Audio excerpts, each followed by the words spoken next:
अब किसानों को बुलाकर अपनी धान की पहचान कराने के बाद ही धान खरीदी की जाएगी। धान से संबंधित जानकारी देते हुए कलेक्टर ने कहा कि कई टीमें राज्य शासन की ओर से भेजी गई हैं और ये टीमें लगातार अलग अलग वेयरहाउस में जाकर वहां रुक रही हैं और वहां जो धान इकट्ठा है, जो कि बिना पेमेंट बुकिंग के बगैर उपार्जन केंद्र में इकट्ठा कर लिया गया है, उसकी जाँच की जा रही है और जो FQ है उसे किसानों से खरीदेंगे और नॉन FQ है उसे रिजेक्ट करेंगे। इस संबंध में कार्रवाई चल रही है। लगभग 7 से 8 दिनों में कार्रवाई पूरी हो जाएगी। साथ ही उन्होंने कहा कि किसानों के संबंध में बिल्कुल क्लियर है कि वेयरहाउस वालों से बात हो चुकी है। उन किसानों की लिस्ट तैयार की जा चुकी है जिन किसानों का वहां पर धान रखा हुआ है। इसी के साथ ही लिस्ट भोपाल भेजी जा चुकी है जो कि पोर्टल पर अपलोड भी हो चुकी है। हम किसानों को और बुलाकर उनकी धान की पहचान करने के बाद ही अगर धान FQ है तो धान खरीदी जाएगी और नॉन FQ है तो किसान से कहेंगे कि उसे अपग्रेड कर लें।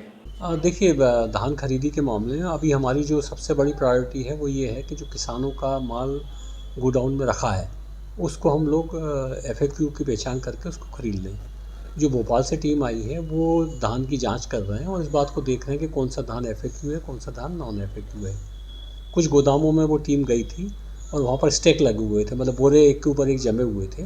उसमें उन्होंने कुछ बोरों की सैंपल उन्होंने जांच की तो उसमें उन्होंने पाया कि उसमें कुछ जगह नॉन FAQ धान मिल रहा है।